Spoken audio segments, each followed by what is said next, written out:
మాతృదేవోభవ, పితృదేవోభవ. ముఖ్యంగా అతి పవిత్రమైన శ్రీరామనవమి తారక మంత్రం అంటారు. రామనామాన్ని తారక మంత్రం అంటారు. పరమేశ్వరుడు కూడా తపస్సు చేసేటప్పుడు ఈ శ్రీరాములు వారి నామాన్ని జపం చేసేవాట. ఒకనొక సందర్భంలో మీరే ప్రపంచాన్ని సృష్టించి మీరే స్థితి లయకారకులైనటువంటి మీరు తపస్సు చేయడం ఏంటి, అందులో ఎవరిని పూజిస్తున్నారు మీరు అన్నట్టయితే శివుడు చెప్పిన సమాధానం ఏంటంటే తారక మంత్రం అంటే రాముల వారికి సంబంధించిన మంత్రాన్ని చెప్పిస్తున్నారని చెప్పాడు. అంత గొప్పదైనటువంటిది ఈ తారక మంత్రం, రాముడి వారి ఆయన చరిత్ర అన్నీ కూడా. ఇక్కడ శ్రీరామనవమి ఇదే నెలలో అంటే మార్చి నెలలో 27వ తారీఖున రాబోతున్నది. దీన్ని ఏ విధంగా చేసుకోవాలి అని చెప్పి ఏ విధంగా చేసుకోవాలనేది చాలామంది చెప్పారు. కొత్తగా చెప్పడానికైతే అదే చెప్పాలి, పాడిందే పాట అది కాదు, మనం ఏదైనా కొత్తగా చెప్పుకున్నాం. ఇక్కడ రాముల వారి గురించి చెప్పుకోవాలి అన్నట్టయితే రాముల వారిది చరిత్ర, ఆయన మామూలు జన్మము కాదు. మీరు ఎలా పుట్టారు, నేను ఎలా పుట్టాను, ఆయన ఎలా పుట్టాడు, ఆయన ఎలా పుట్టాడు, ఇలా కాదండి ఆయన పుట్టింది. ఆయన జన్మమే ఒక పవిత్రత. ఎందుకంటే భార్యాభర్తల సంగమం ద్వారా జన్మించినటువంటి వారు కాదు. ఒక దశరథుడు ఒక యజ్ఞం చేస్తే యజ్ఞ పురుషుడు వచ్చి ఒక పాయసం పాత్ర ఇచ్చి ఇది నీ భార్యలకు అందరికీ ఇవ్వయ్యా అని చెప్పాడు. ఆ పాయసం తాగటం ద్వారా గర్భం ధరించినటువంటి పరిస్థితి. అక్కడ ఆ విధంగా గర్భం ధరించడం ద్వారా జన్మించిన వాడు. ఇది మామూలుగా జన్మించే విధానం కాదు. పరమ పవిత్రమైనటువంటి జన్మాలు ఇవన్నీ, దోషరహితమైనటువంటివి. మనం ఉద్ధరించడం కోసం, ప్రపంచాలను ఉద్ధరింప చేయడం కోసం ఎత్తినటువంటి అవతారం. పోని ఈయన ఒక్కడిదేనా అంటే రామలక్ష్మణ భర్త శత్రుఘ్నుడు నలుగురిది అదే రకం. సీతాదేవి ఏమన్నా మళ్ళీ ఈయన భార్య, ఆవిడిది అదే. ఆవిడ కూడా ఏదో భార్యాభర్తల సంగమం ద్వారా జన్మించినటువంటిది కాదు. ఆమె భూమిలో దొరికినటువంటిది ఒక పెట్టిలో. ఆ విధంగా ఆవిడ కూడా కారణ జన్ములండి. ఇవన్నీ కారణ జన్ములు, జగత్తుని ఉద్ధరించడం కోసం ఎత్తినటువంటి అవతారాలు ఇవన్నీ. వారిద్దరికి చూడండి స్వయంవరం ద్వారా కలిసింది. ఇది ఎవరో పెద్దలు మాట్లాడుకుని మరోటి చేసినటువంటిది కాదు. ఇది ఒక రకంగా స్వయంవరం అంటే వరుణ్ణి స్వయంగా ఎంపిక చేసుకోవటం. దానికి ఒక పరీక్ష ఏదో పెడతారు. ఆ పరీక్షలో గెలిచి సీతాదేవిని గెలుచుకున్నాడు. గెలుచుకుని వెంటనే మేము పూలదండ వేసామని చెప్పేసి ఆమె తండ్రి గారు జనక మహారాజు వచ్చి పూలదండ ఇచ్చి వేసే మా అమ్మాయి మెడలో అన్నాడు. నేను వెయ్యను అన్నాడు. తండ్రికి ఎంత గౌరవం ఇచ్చాడు చూడండి. మా గురువుగారు చెప్పారు విల్లు ఎత్తమని, విశ్వామిత్రులు ఎత్తాను, ఓకే అంతవరకే. పెళ్ళి అంటారా, అది మా నాన్నగారు అంగీకారంతో జరగాలి. అది అందుచేత మా నాన్నగారిని అంగీకరింపజేస్తే నేను చేసుకుంటాను అన్నాడు. తండ్రికి ఇచ్చినటువంటి గౌరవం. ఈ సీతాదేవిని చెప్తే రాజులకి ఆ రోజుల్లో ఎంతోమంది విచ్చలవిడిగా ఉండేవారు భార్యలు. కానీ ఒక రాజయ్యుండి కూడా ఏమాత్రం తప్పు చేయకుండా, ప్రస్తుత మానకాల పరిస్థితి ఇంకా ఘోరంగా ఉందనుకోండి, రాజు అక్కర్లేదు, అడుక్కు తినేవాడు కూడా 10 మంది పెళ్లి చేసుకుంటున్నాడు. అంచేత ఆ విధమైనటువంటి విచ్చలవిడి ఇది ఏమి చేయకుండా శాస్త్ర ప్రకారంగా ఏకపత్ని వ్రతుడు, ఒకే భార్యతో ఆయన జీవితం అంతా ముడిపడి ఉన్నది.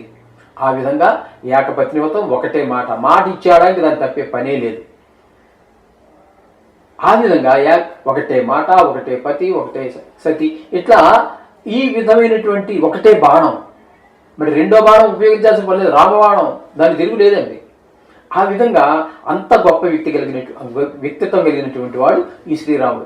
ఆయన శ్రీరామనవమిని ఆయన జన్మదినంగా కొంతమంది చెప్తున్నారు, ఆయన కళ్యాణం చేసుకున్న రోజుని కొంతమంది చెప్తున్నారు.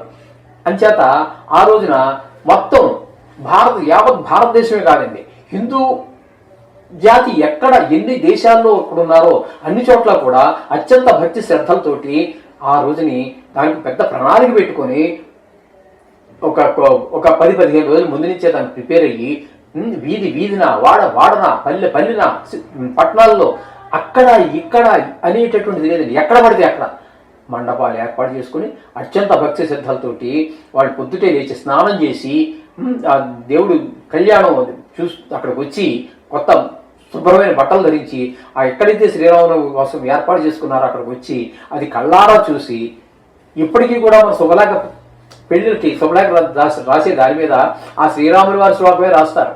జానక్య కమలా ఆ శ్లోకం ఉంది కదండి, అదే రాస్తారు. వాళ్ళే ఆదర్శంగా తీసుకుంటున్నారు కాబట్టి అందుచేత ఆ కళ్యాణాన్ని చూసి ఆ అక్షతలు శిరస్సును తలుకుంటే వాళ్ళ దాంపత్యం పెళ్లి అయిపోయిన వారు కూడా 60-70 వయసులో ఉన్నటువంటి దంపతులు కూడా ఆ సీతారాముల కళ్యాణం చేసినటువంటి ఆ అక్షతను తీసుకుని శిరస్సును జల్లుకుంటున్నారు. ఎందుకని ఆ వయసులో కూడా భార్య మీద భర్తకి, భర్త మీద భార్యకి ప్రేమ పోకూడదు, ఒకళ్ళ మీద ఒకళ్ళ ప్రేమలు పెరగాలి, ఒకళ్ళ మీద ఒకళ్ళకి నమ్మకం పెరగాలి అనేటటువంటి ఉద్దేశంతో ఆ అక్షతలు కూడా జల్లుకుంటారు, కళ్యాణం చేస్తారు. అక్కడ బ్రాహ్మణోత్తములు పెట్టుకుంటారు, శుభ్రంగా యథావిధిగా సశాస్త్రీయంగా వివాహం చేస్తున్నారు.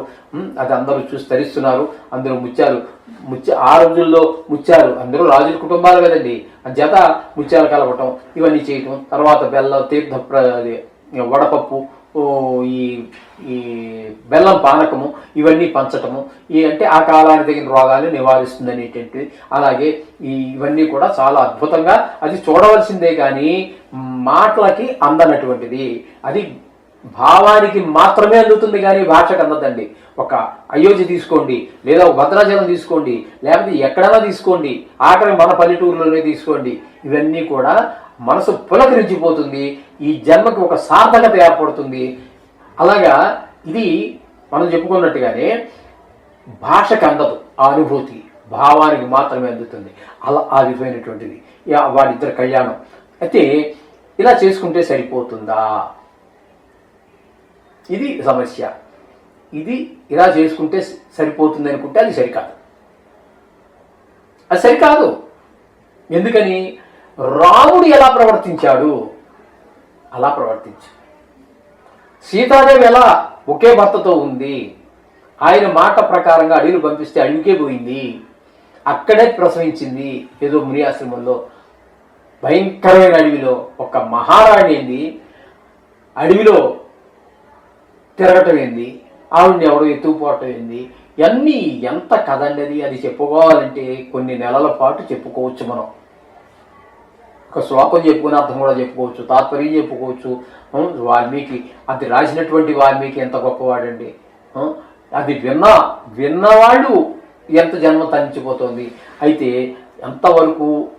ఇంతవరకు వినేసాము, ప్రసాదం తినేసాము, వెళ్ళిపోయాము, గుళ్ళోకి వెళ్ళాము, కొబ్బరికాయ కట్టాము, దక్షిణ వేసేసాము, లేకపోతే నేనేమో విగ్రహాలు ఇచ్చాను, నేను అన్నదానం చేశాను, నేను ఇది చేశాను, అది చేశాను అంటే అక్కడితో సరికాదు. అది సరికాదు. సగం కూడా కాదు, పావంతు కూడా కాదు, 1% కూడా కాదు, 1% బిలోవే అది ఆ పుణ్యం అంతాను. మన ప్రవర్తన రాముడులాగా మంచివారుడు చదువుకున్నాగా అదే విధంగా మన ప్రవర్తన ఉండాలి. అలాగే భార్య పట్ల అంటే అదే ప్రవర్తన ఉండాలి. అలాగే పిల్లల పట్ల అదే మమకారంతో ఉండాలి. అలాగే అన్నదమ్ములతో అలాగే ఉండాలి. తండ్రి పితృవాక్య పరిపాలన, తండ్రి మాటను అలాగే పాటించాలి. అలాగే తల్లి పట్ల కూడా అదే విధమైన ప్రవర్తన ఉండాలి. అసలు మనిషి అనేటటువంటి వాడు ఎలా జీవించాలి అనేటటువంటిది తెలిపేటటువంటి మన ఈ వాంగ్మయంలో, ఒక తెలుగు అని కాదని సంస్కృతం అని కాదు, ఈ ప్రపంచ వాంగ్మయంలోనే భార్యాభర్తలు కానీ ఒక మానవుడు ఎలా జీవించాలి అనేటటువంటి అనేక విషయాలలో రామాయణానికి సాటి వచ్చేటటువంటి గ్రంథం మరొకటి లేదు. ఇది ఖచ్చితం. ఆ విధంగా మన ప్రవర్తన మార్చుకుంటే రామరాజ్యం 5 నిమిషాల్లో వస్తుందండి. ఈ యుద్ధాలు ఉండవు, ఈ గొడవలు ఉండవు, ప్రశాంతమైన జీవితం.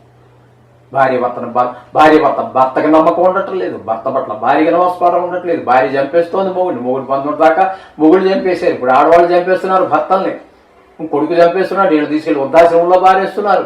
కన్నతల్లికి కన్నతండ్రికి దండం పెట్టలేవు, వృద్ధాశ్రమంలో బారేస్తున్నారు. ఏం చేస్తున్నారు? ఎలా పోతున్నారు? ఎందుకు ఇంత రాక్షసుల్లా తయారైపోతున్నారు? మీరు రాముణ్ణి అనుసరించండి, ఆయన నడిచిన బాటను నడవండి, మొత్తం ప్రపంచమే మళ్ళీ తిరిగి రామరాజ్యం అయిపోతుంది. శుభం.